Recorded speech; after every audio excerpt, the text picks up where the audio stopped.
For our opening gathering together song, we're going to sing Come, Come, Whoever You Are, which I think we all know real well. So we're going to do it as a round this time, and Gordon will lead that half, and I will lead this half. So we'll sing it together through the one time, and then Gordon will start his half, and then I'll come in with you guys, and we'll sing it 2 times as a round. All right? Come, come, whoever you are, wanderer, worshiper, lover of leaving, ours is no caravan of despair. Come yet again, come. Come, come, whoever you are, wanderer, worshiper, lover of leaving, ours is no caravan of despair. Ours is no caravan of despair. Come yet, whoever you are, wanderer, worshiper, lover of leaving, ours is no caravan of despair. Ours is no caravan of despair. Come yet again, come.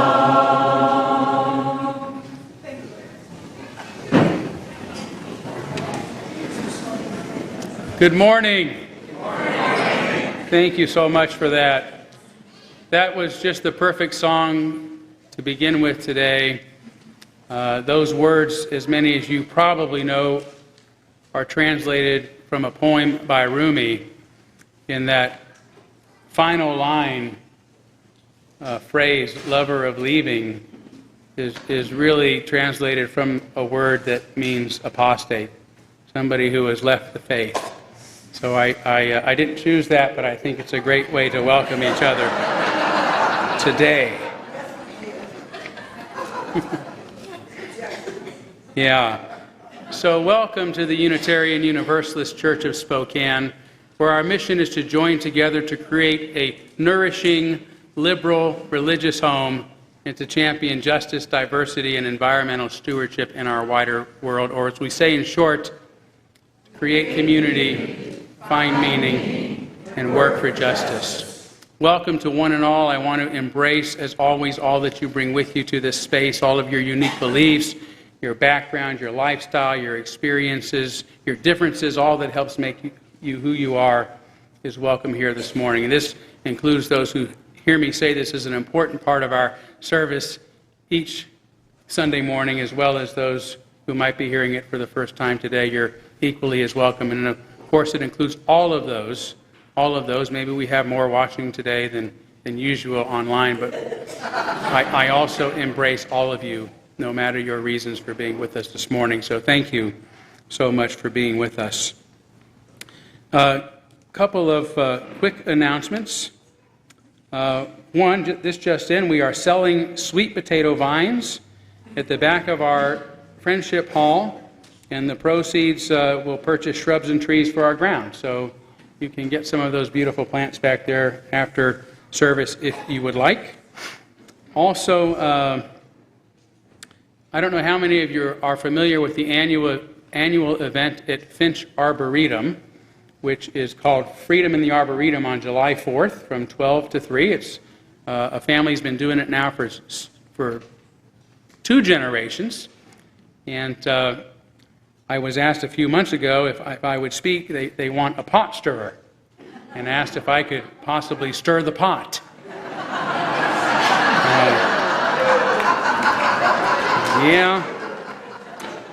Yeah, I can probably handle that.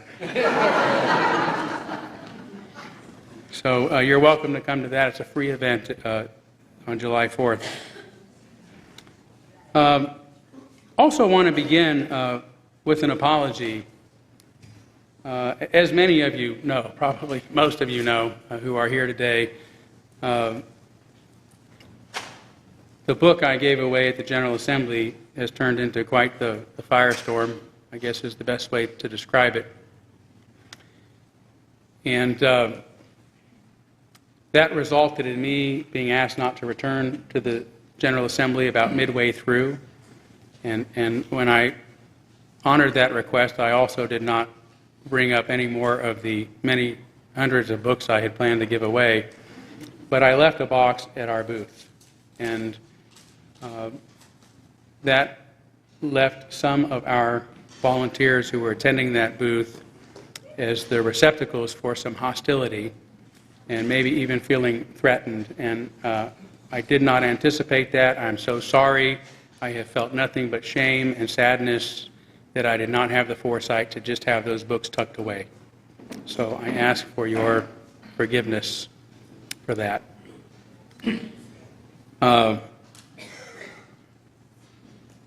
I also want to make a special welcome to my friend Happy Watkins, the Reverend Happy Watkins, who is always so precious to us when he is able to attend our services. Happy, one of my best friends, has either called me or come by to see me every day since Sunday.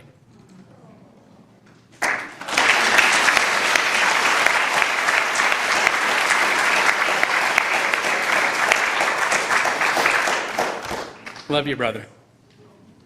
Thank you.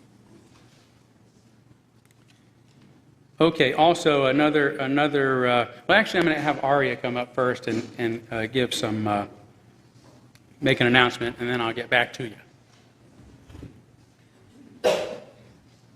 Good morning. It's so good to see you all.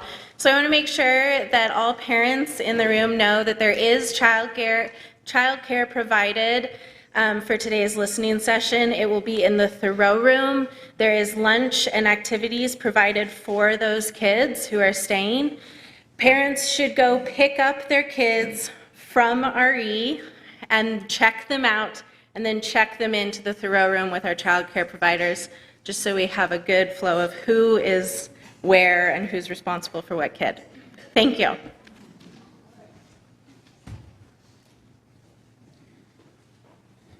Thank you. And while I'm welcoming another couple of special guests, I'm going to ask our I don't know if we should even say incoming board president at this time, but officially incoming. But please, Susan Vernick, come forward. Susan has been really spending a lot of hours helping us cope with the aftermath of the nuclear bomb that went off this week. And so she's going to say a little more about what's going to happen after our services. But before she does, I want to take the opportunity to welcome and let you know that I welcome the Reverend Jennifer Brooks and the Reverend Aaron Payson, who are two of my colleagues, two UU ministers, both who have, there they are back there. Thank you all so much for being here.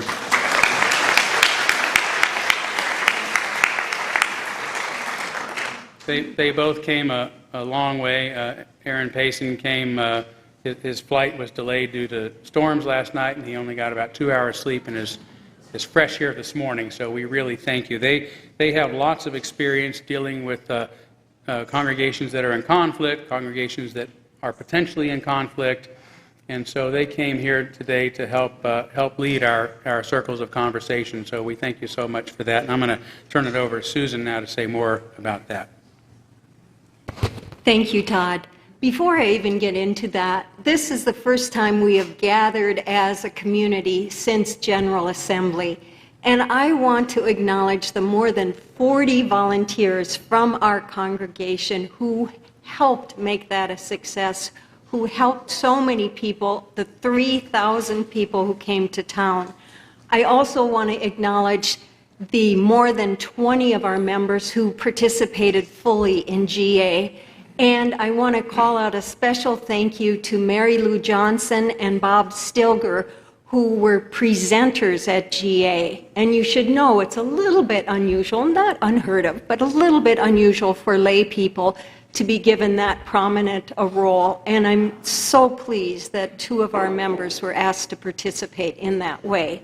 So before we even go any further, I just want to say thank you and bravo to our members, our volunteers, and our presenters. Please join me.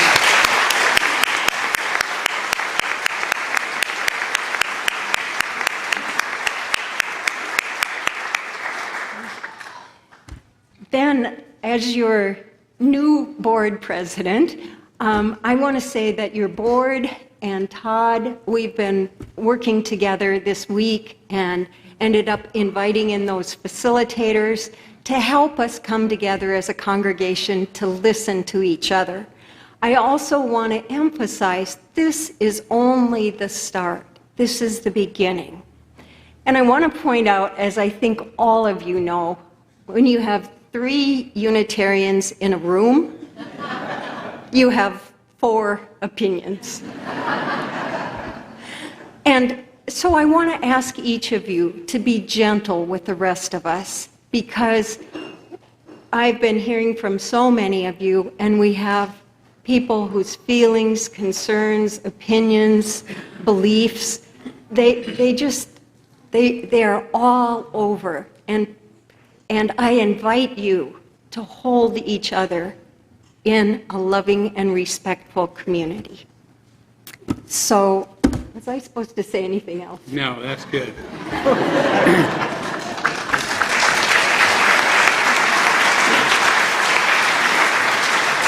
So I know our service is going to run a little bit longer than usual today, so why don't we forego our usual greeting of one another, since there are so many people and there's going to be conversations going on later on today, and move forward with the lighting of our chalice.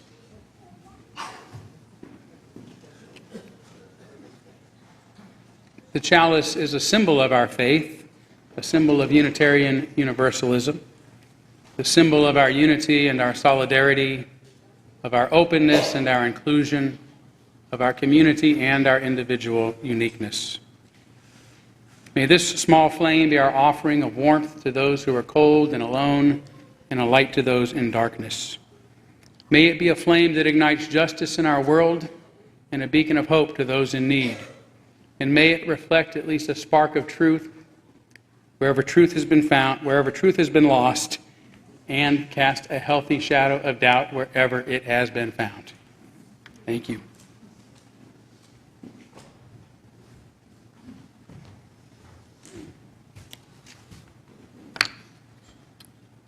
Our opening reflection today comes from UU Wellspring Organization. Tips for deep listening. Be present as fully as possible. No fixing, no saving, no advising, no setting each other straight. When the going gets tough, turn to wonder. What is offered is by invitation, not demand. Speak your truth in ways that respect other people's truth. Trust and learn from the silence.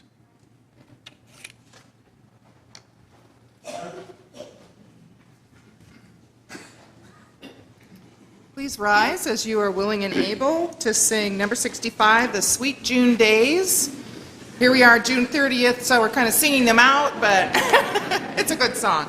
And many of you may not know it, so I've asked Michelina if she'll play it through once, and then we'll start singing it on the second.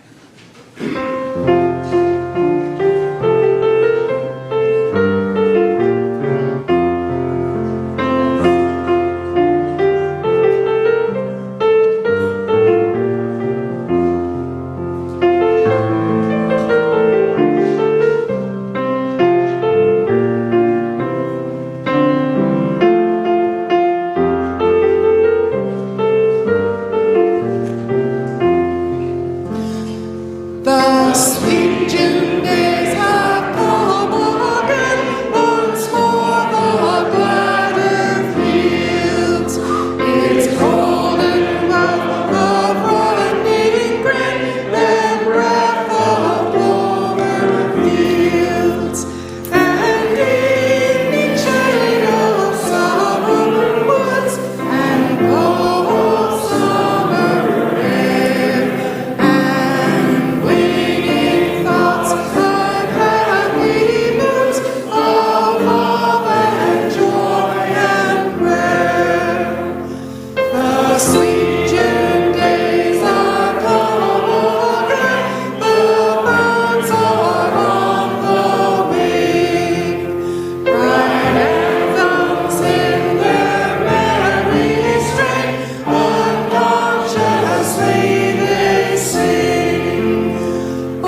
are my favorite listeners. Where are you? Come over. Come over. Come.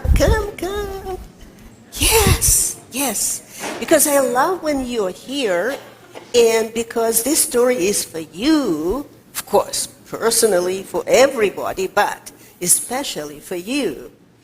And just a little bit of introduction. Well, imagine that all the things you wanted in your life have been realized. Do you think it will make you feel happy? Yes? No? You don't know? Okay. Well, the answer is in a story that I'm going to share with you.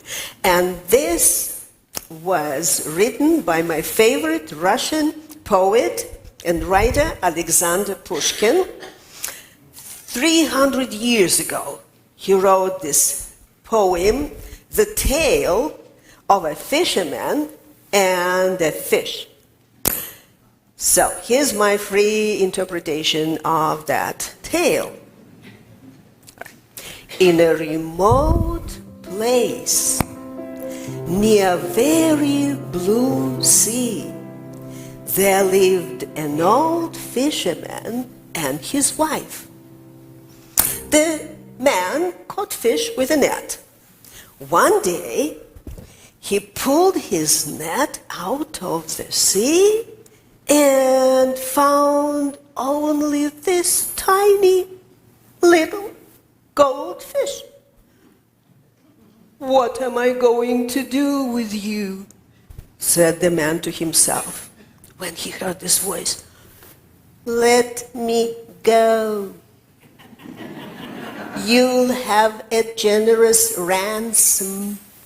Just ask me what you want."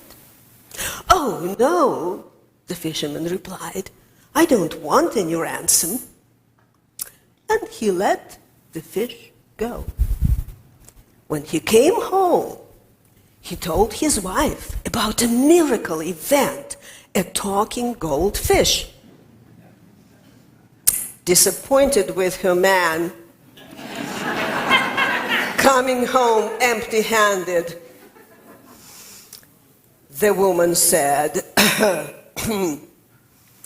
"You should have asked your wonder fish for a new wash tub. Look, mine has a crack in it. Why don't you go back to the fish and talk to her?" So, back at the same place on the shore, the man called to the fish. And here it was, right in front of him, asking, "How can I help you?" Said the man, "It's about my wife. She needs a new wash tub." "Don't worry. Go home. She'll get her wish," said the fish, and disappeared in the ripples of the blue sea.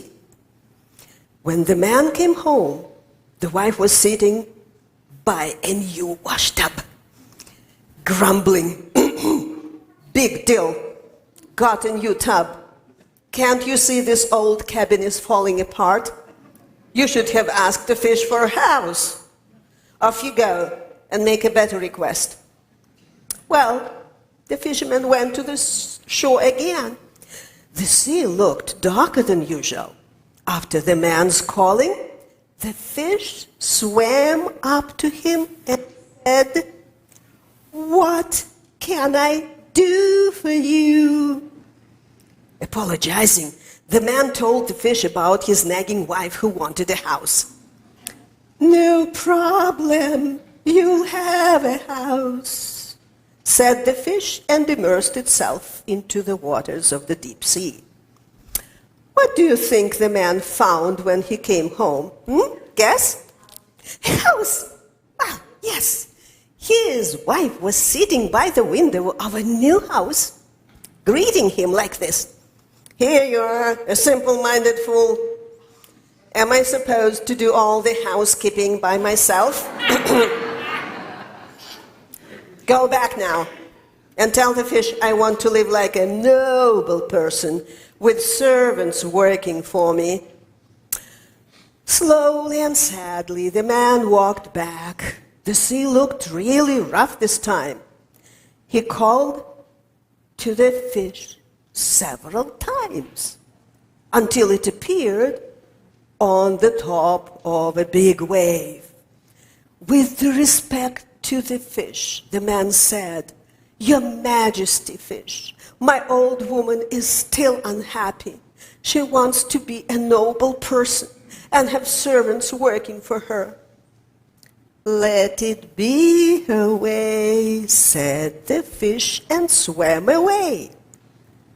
Returning home, the man found a beautiful mansion with servants in every room.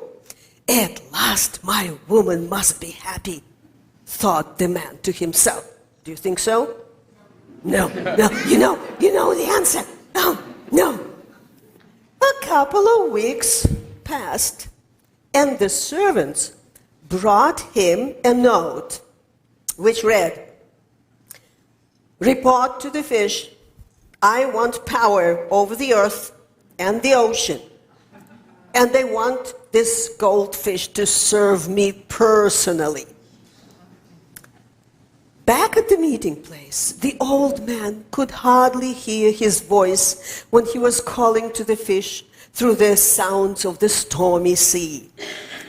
The fish swam up to the man and asked him the usual question. On hearing the woman's new wish, the goldfish said, what did it say? Go home and you'll have it. Well, on hearing the woman's new wish, the fish said nothing and swam away. Surprise. The man returned home. Guess what he saw there? Hard to guess.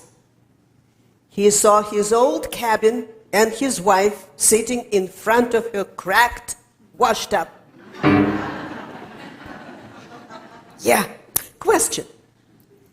If things cannot make us happy, then what brings us happiness and joy? And now, as usual, we'll be lighting the children's chalice, and our lay leader will be saying some words. So let's gather around, light it together, and then we'll follow aria as the congregation will sing us, you and us, to the children's chapel. Okay? We light this second chalice so that as our children and youth go to their chapels, they can carry the light of our flame with them. May it illuminate, inspire, and warm you as it does us.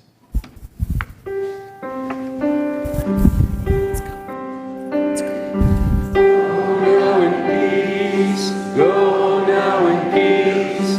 May the spirit of love surround you everywhere, everywhere you may go.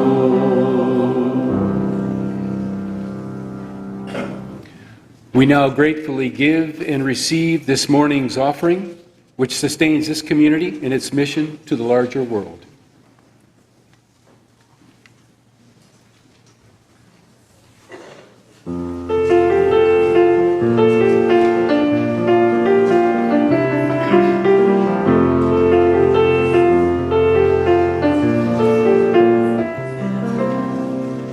Here comes the sun, doo-doo-doo.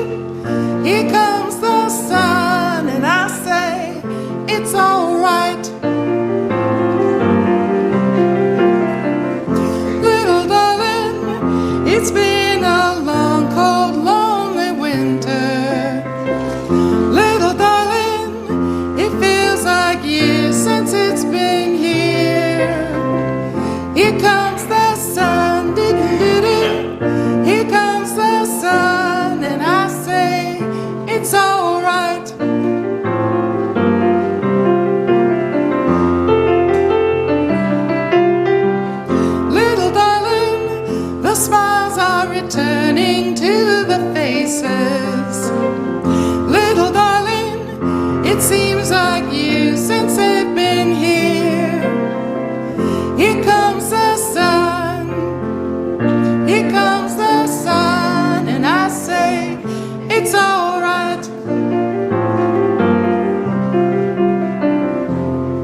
Thank you again, Mary Ann Winifred, for sharing your talent and for filling in for Deb Jackman today while she's taking a vacation.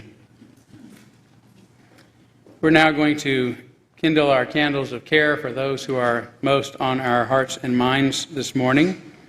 I did not receive any specific candles, but I would like to light one for my spouse, Peggy, who has learned yet another lesson this week of how difficult it is to be married to me. So, thank you. And let's take a moment of silence on behalf of others you might be thinking of, and as always, you're welcome to name them out loud at this time if you'd like.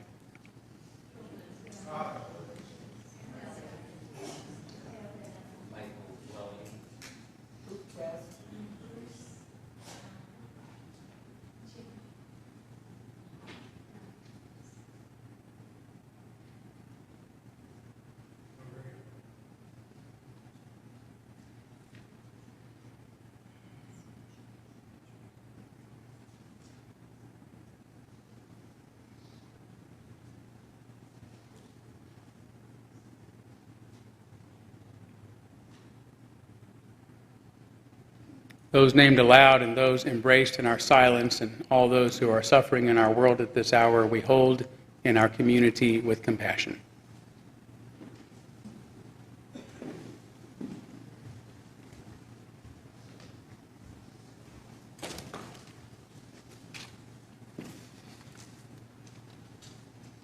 As we enter into our time of meditation, I will be guiding us through the meditation today, and as I ring the gong at the end of the meditation will end.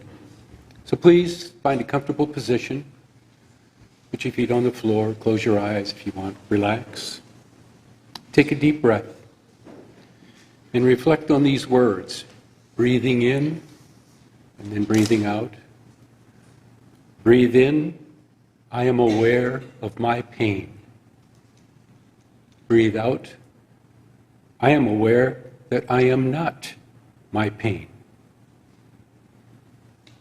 Breathe in. I am aware of my past. I am aware that I am not my past. Breathe in. I am aware of my anger. I am aware that I am not my anger. I am aware of my despair. I am aware that I am not my despair. I am aware of peace. I am aware that I am worthy of peace. I am aware of love. I am aware that I am worthy of love. I am aware of joy. I am aware that I am an agent of joy.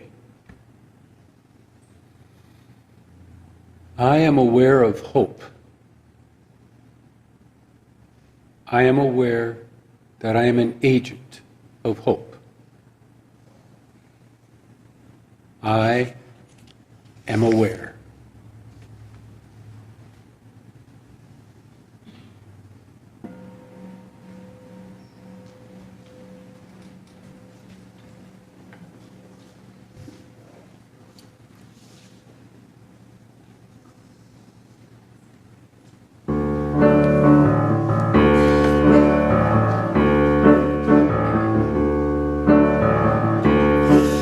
See clearly now, the rain is gone.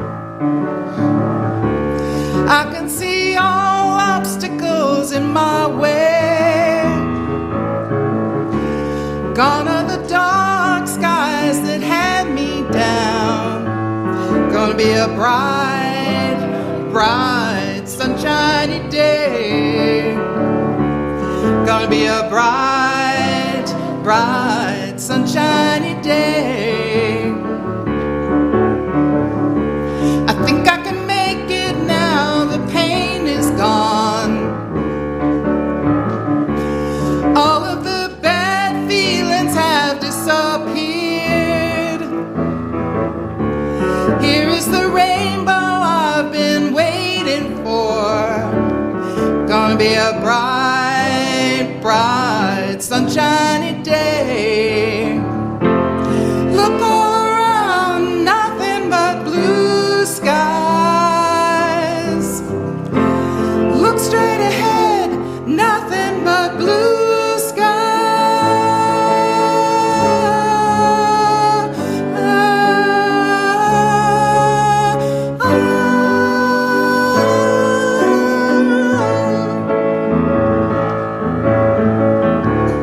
I can see clearly now, the rain is gone. I can see all obstacles in my way.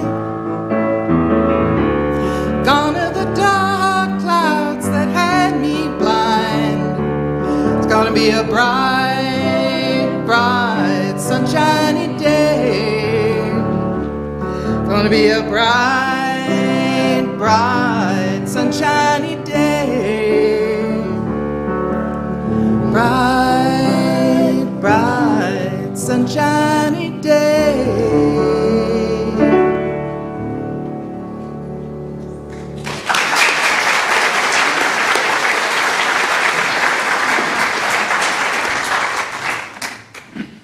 Thanks again, Mary Ann. Nicolina, thank you both.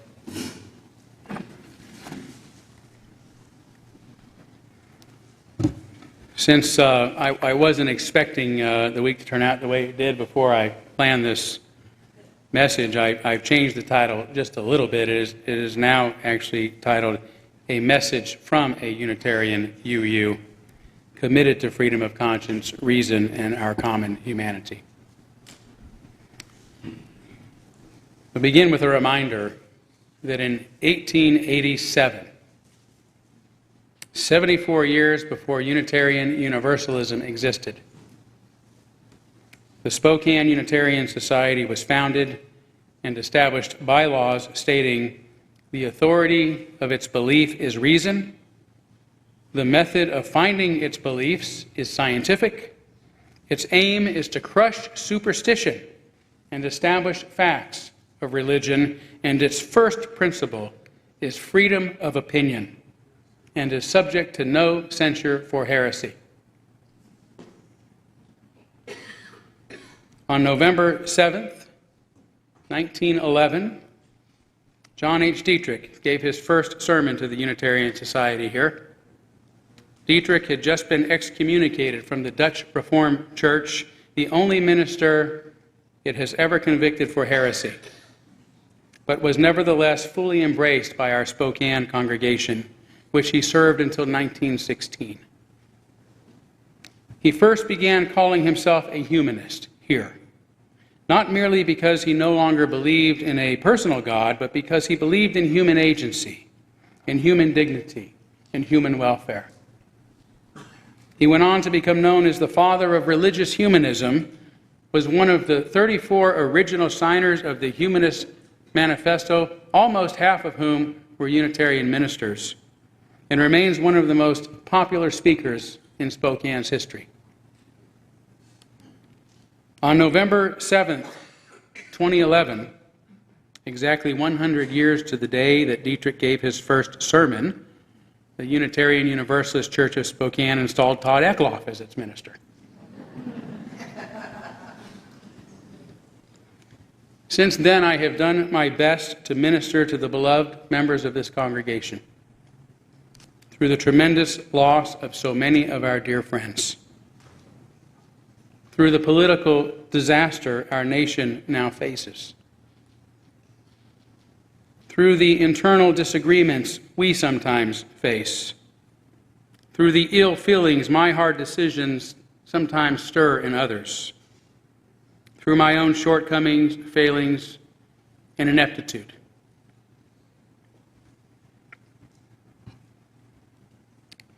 All while remaining a prophetic presence in our community and in our world when I feel I am morally bound to do so. This week I received a call from two old friends, retired ministers, well-respected Unitarian Universalist, thanking me for having the courage to finally say what many ministers and other UUs have been feeling afraid to say or have been unable to be heard. One of them said, "What I have always admired about you, Todd, is you say what needs to be said, no matter how unpopular it will be." Of the hundreds of messages of support and gratitude I have received from Unitarian Universalists from all over the country these past few days, supporting the distribution of my controversial book, The Gadfly Papers, during last week's UU Association's General Assembly, this statement has remained with me and held me steady, even amidst the tremendous anger expressed on social media from those who disagree. As I say at the start of my book, for those who've read it,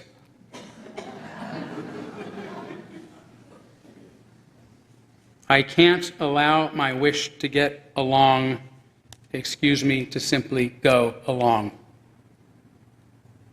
I must say what I believe is true and do what I believe is right, even if I'm wrong, even if I know doing so isn't going to be fun.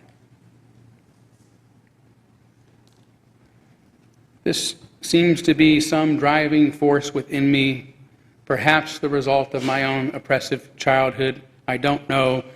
For whatever reason, I say in Gadfly, I've become a person who values freedom of conscience and its expression more than much else.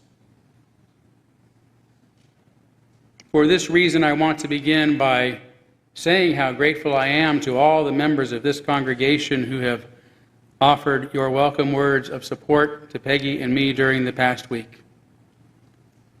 But as importantly, I also want to embrace those who disagree with my book, or may disagree with the way I went about distributing it, or have felt blindsided, saddened, and angered by my actions. You have every right to your opinions too, and I honor your right to express them, and during the past week have done my best to stand up for you as people that I love and respect.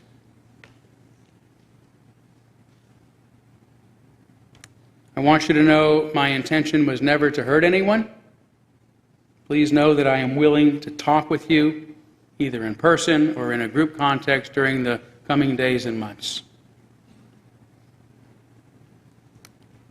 Believe me, I know I am not perfect. I know that every moral decision I have ever made is accompanied by a moral dilemma. No such decision is ever clean, not for me, nor has the benefit of hindsight until after it has been made. A few days ago, Peggy asked if I would have distributed my book had I known the reaction against it would be so strong. I thought about it for a bit, even though I knew immediately the answer was no way. But I wasn't sure why. As I thought about it more, I realized this isn't because I think what I did was the wrong decision, but because I simply would not have had the courage. Ask me again in a month, I said. There have been many accusations against me this past week, including calling my book hate speech, racist, homophobic, transphobic. Although I certainly disagree, I have done nothing to defend myself against these ad hominem distractions from the real issues that my book addresses. But I have spent whatever time I could countering false rumors against the UUA and its response to my book, including statements claiming it had banned my book, removed it, escorted me out of the conference center, or asked me to sign behavioral contracts and guarantees I would stop distributing the book. Let me say emphatically, none of these things happened.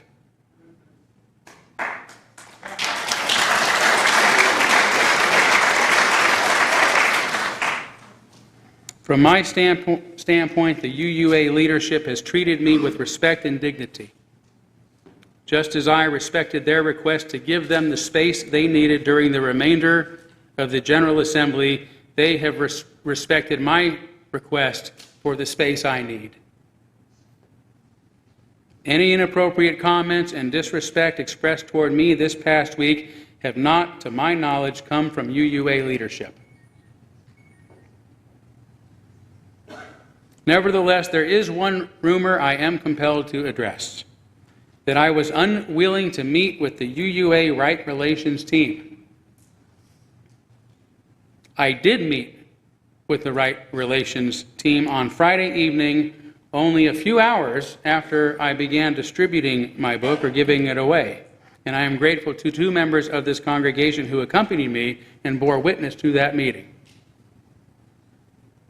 A couple hours later, around 9:30 p.m., I received a call at home explaining a policy restricting the distribution of materials to remain within one's assigned booth in the exhibit hall, a request I agreed to honor. That call was interrupted by another call telling me a co-moderator, a UUA board member, and another member of the Right Relations team wanted to meet with me for the expressed and only expressed purpose of discussing the disruption that your book is causing, and that a time had been set aside for 7 a.m. Given the strained hostility that had been directed my way during my first meeting, in which I was surrounded by 5 Right Relations members, none of whom have read my book, only one of whom had gotten less than halfway through it, and having no means of arranging any kind of support or advocate that I needed to accompany me, I respectfully declined the request. I was then asked not to return to General Assembly, a request I honored. It was only after rumors were flying that I had been banned and escorted off the premises that I received a message inviting me back if I was willing to meet and enter back into right relations and covenantal relationship. I was not willing to meet under the circumstances for a few reasons. Firstly, I do not feel that I am the one out of covenant. Rather, it is the new culture that prohibits freedom of expression, honest dialogue, and dissent that violates our Unitarian Universalist principles, our respect for the worth and dignity of every person, and for a free and responsible search for truth and meaning.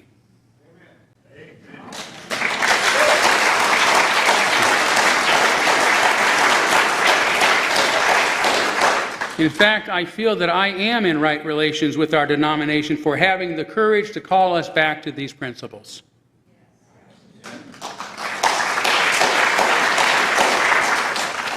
I also bristle at the idea that there is some church authority that can simply call me late in the evening and summon me to a 7 a.m. meeting. This is not our Unitarian way. Our church and our ministers have complete autonomy to govern ourselves. We are not summoned to meetings by papal authorities for writing books that they disagree with.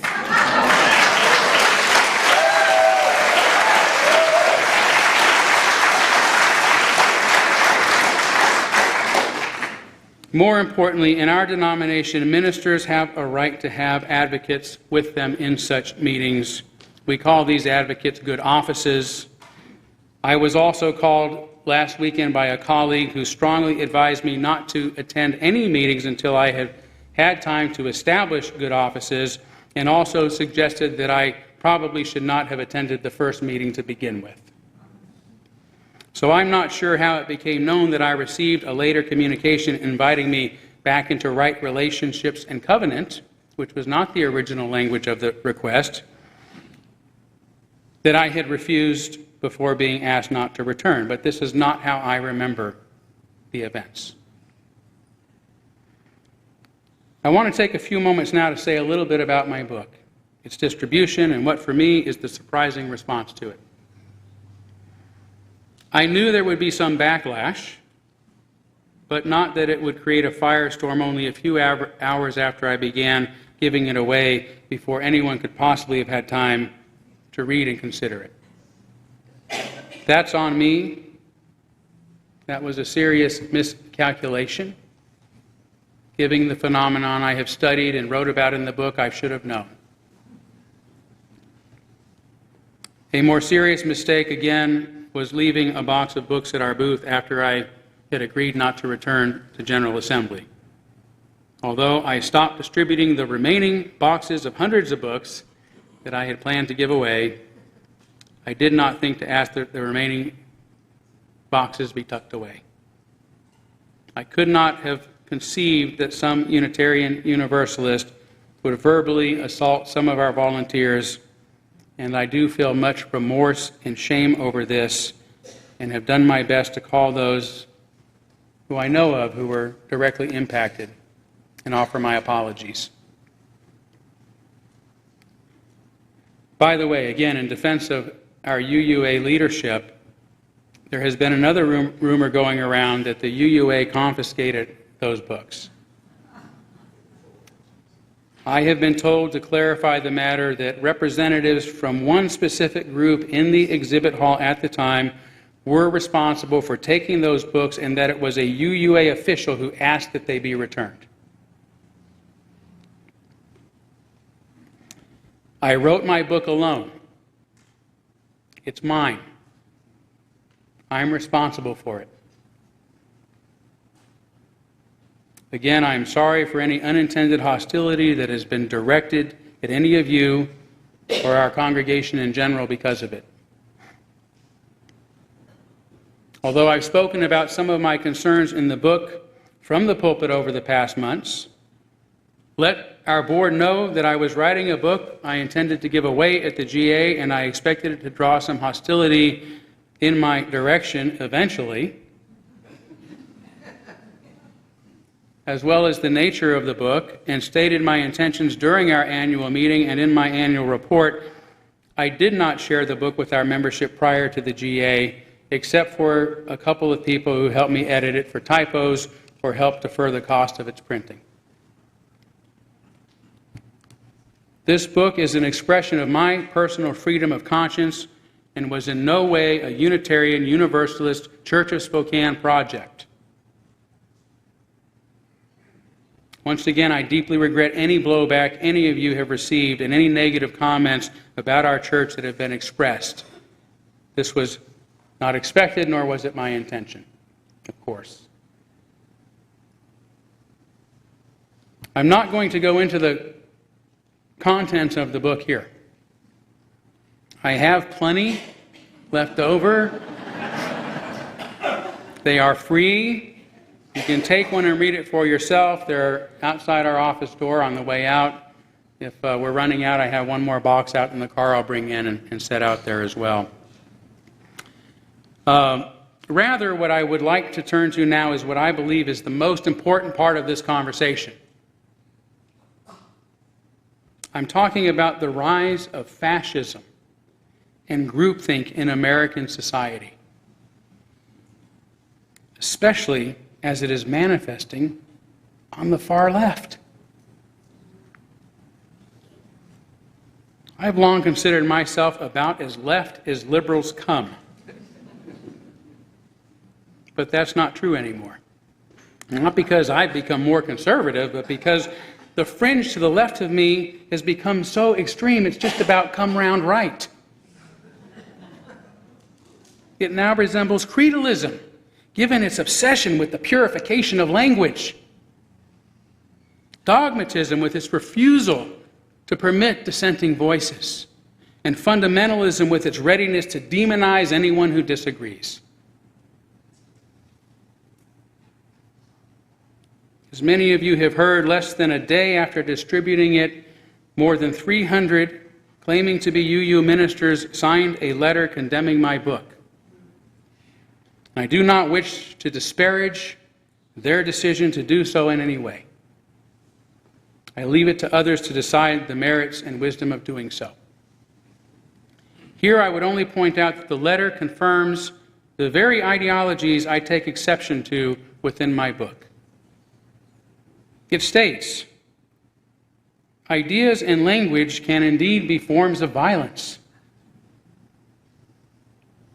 Predictable freedom of speech arguments are commonly weaponized to perpetuate oppression and inflict further harm. The zealous commitment to logic and reason over all forms of knowing is one of the foundational stones of white supremacy culture. And concludes by stating that if one is unwilling to accept what they have determined are the core competencies required to be a UU minister, did you know that the UUA is responsible for determining what our ministers should understand? Then those who cannot or will not commit to developing the musculature or resiliency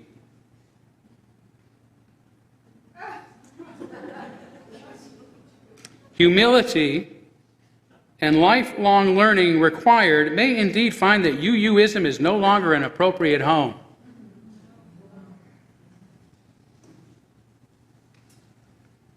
The letter makes these extraordinary claims while requesting that others not even read the book. Nor did I feel I needed to ask permission to give my book away at the GA. Handing out tracts and pamphlets and other self-published writings has been part of General Assembly culture for as long as I know. There has been much online criticism about my process, which further distracts from addressing the book's contents. And I'm quite sure if I had written a less controversial book, say about the historical significance of John H. Dietrich in Spokane, nobody would be objecting to my process.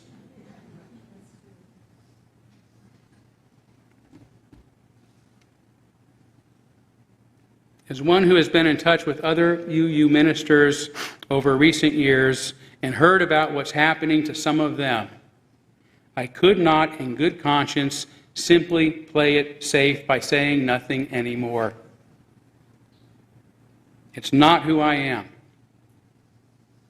I had to intervene and help give our common concerns a voice. Some of these stifled voices, afraid of being accused of all manner of evil if they even hint that they might disagree with what's now happening, have been writing me throughout the week, thanking me for speaking up.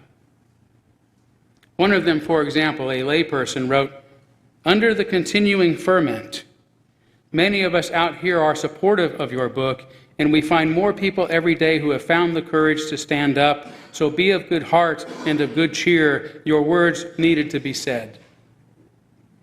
Another said, "Thanks for writing your book. I'm a retired minister in a small town. The insane reaction to your book just shows things are getting worse by the minute. I'm sure you have received tons of hate mail, so I just wanted to give my thanks. Keep up your work. We need voices of sanity." Of the 50 different people writing me in support of my actions from around the country, most of whom I have been in continuing contact with since the beginning of the week, half are UU ministers, half are laypersons, and about 34% are women. I want to spend a little time sharing a sampling of what some of them have said, though I have edited out any personal details that might reveal who they are or where they are from. One person writes, "Please, please keep standing up for humanity, reason, open conversation, curiosity, and nurturing of diverse opinions." Another says, "I want to thank you for publishing Gadfly. I picked up a copy while at GA, and it helped me enormously as I was struggling to make sense of what I was experiencing at GA. I was raised Unitarian. I have been an active UU. I was president of my UU congregation. I continue to feel saddened as political correctness seems to have been substituted for science and reason. And another, thank you for the courage to give voice for we UUs who are not entirely aligned with the radial and, I think, untethered agenda unleashed in our church in the last couple of years. I have complained to our leadership that there is a growing and unconsciously pernicious orthodoxy that hushes, demeans, and pathologizes those of us who are not perfectly aligned with our emerging ministry of truth. I feel increasingly marginalized, and I am relieved to hear from some pulpit that I am not alone. I'm also sorry that you may suffer for your honesty. By the way, I accept what I have said is honesty, but as a philosopher, I don't want to equate honesty with truth. Okay? Because I don't know if what I said is true or not. I think it is. But I'm humble enough to say, maybe I'm not. But I was being honest. One minister writes, sending prayers and a quick message of support and encouragement, you made a conscious decision to stick your head above the parapet. Brave man. Or perhaps foolhardy. Another minister says, my heart bleeds for you, and even more, it bleeds for the many religious liberals, regardless of their politics, who no longer feel welcome in UU churches. Ministers who no longer feel welcome in UU churches. I resigned my membership after an experience somewhat similar to what you are now going through. Still another minister, a true friend of this congregation, whom I shall not name at this time, says, I must admit, sadly, that I agree with what you say in those essays. Sadly, because I believe the UUA has abandoned its principles. I've had misgivings about the response to the 3 incidents you mentioned, the hiring decision, the Laredo conference, and the UU World controversy. I know personally the writer involved in the latter and believe she was treated unfairly. I didn't know reason, logic, and fairness were tools of white supremacy. You probably expected to receive censure for your efforts, but I suspect there are many like me who support your position. I wonder how many people read your book before joining the chorus of outrage. Another minister who says, I have a bunch of those so-called marginalized identities and doesn't agree with everything I write, also says, the way our colleagues are acting in response is disturbing to me. Your views seem to be worthy of debate rather than censure, and they are views that I know would be widely shared by many. Although I do find some of your arguments a little densely written.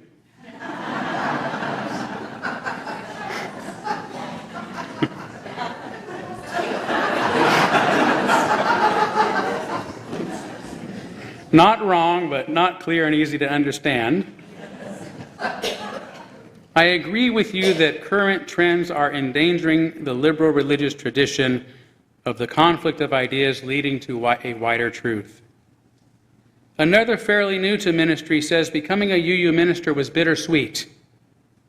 It was sweet because I finally got here and have gained potential opportunities to do work I love with pay and with professional recognition. Bitter for many of the reasons you express in your essays, especially the need to overcome both internal and external obstacles that would have been nowhere near so daunting or time-consuming without the problems you discuss. And I'll stop with a note from my friend, Reverend Richard Davis, that he wrote not for me, but to you. When I asked if he wanted me to keep it anonymous, he said, please use my name. You can only hide so long. Here's what Rick wants you to know. As you may be aware, your minister has written a book that has stirred much controversy within our movement, and several hundred of our colleagues have written a public letter condemning his work. Please do remember that there are approximately 1,200 or so other UU ministers who have not signed this letter. I don't know where the rest of my colleagues stand on this issue, but please know that I consider Reverend Todd to be a very courageous minister who is stirring an honest conversation that can truly help us find our way to beloved community. I admire him tremendously and am honored to call him my friend.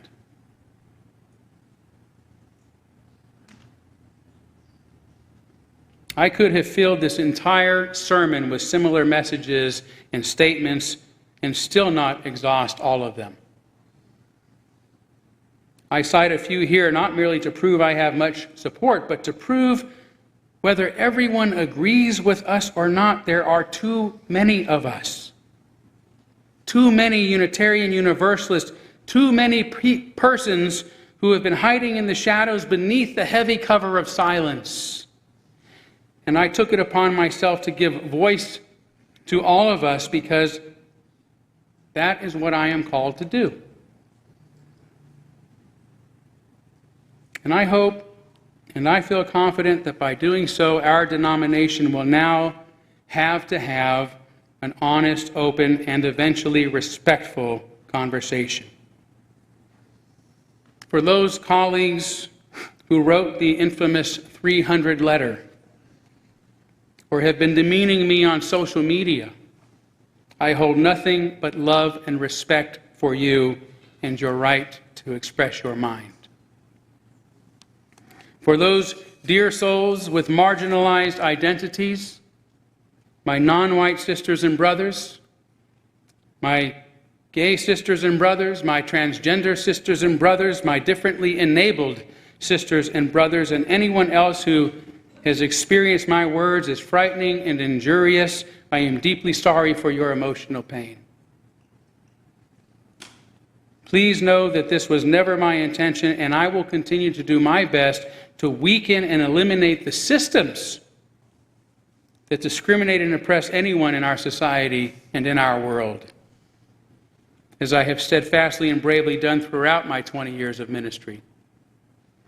I hope for all of us, as the dust settles from this emotional storm, that we can come together in honest dialogue to address ways that we can move forward together, truly together, birthing something new and extraordinary as the two sides of this very difficult debate learn to listen to each other, to hear each other, to learn from each other, and to find a meaningful way forward if we can. If we can. Although it can't be our only point, because the world outside our UU bubble has many concerns calling for our response. Not always the main point either, but the marginalization of persons based upon their identities may be the best starting point for our dialogue, since it is the one point that all Unitarian Universalists strongly agree must be addressed. All of us, whether we agree on the means and methods of going about doing that or not.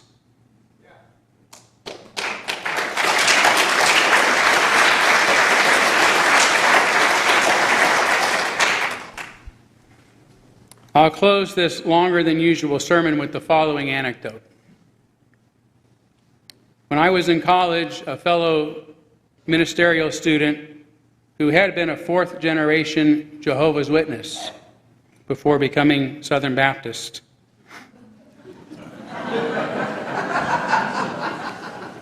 Yeah, I don't know which is the frying pan and which is the fire on that one. I don't know. Just kidding. But when his newborn daughter needed a blood transfusion to save her life, Paul and his spouse refused because of their Jehovah's Witnesses' faith. But after the hospital in which she was born got a court order giving them the authority to provide the transfusion anyway, they got in hot water with their religious authorities for not illegally kidnapping her from the hospital. Meanwhile, all the Southern Baptists in the area because that's about all there were in Texas where this occurred, heard about it on the news and started providing solace and comfort and resources to Paul and his family. When the Jehovah's Witnesses discovered an unauthorized version of the Bible in his home, given to him by a Baptist minister, they summoned him to a tribunal to possibly excommunicate him. Not sure what to do, frightened for his future, and with no one else to turn to, he asked the Southern Baptist minister for advice. The minister looked at Paul almost with disbelief, as if he could be so blind to what seemed so obvious. Well, don't go. It was so simple, yet like a light bulb that went off in Paul's mind, a real paradigm shift. He'd been so immersed in his faith, so under the weight of its authority, that he didn't realize he could just say no. I've always remembered this and have benefited from it ever since, working to catch myself in my own paradigms, to remind myself when I am summoned by the self-appointed authorities in my life, I don't have to go. I don't have to simply go along. Thank you.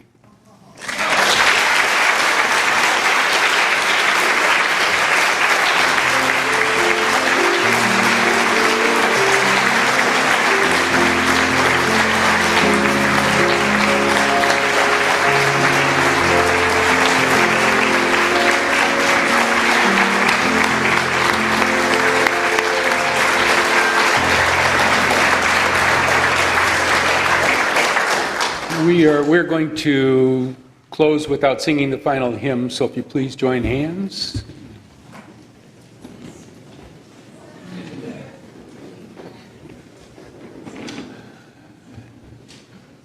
For a closing benediction, I would like to share some words from Gilda Radner.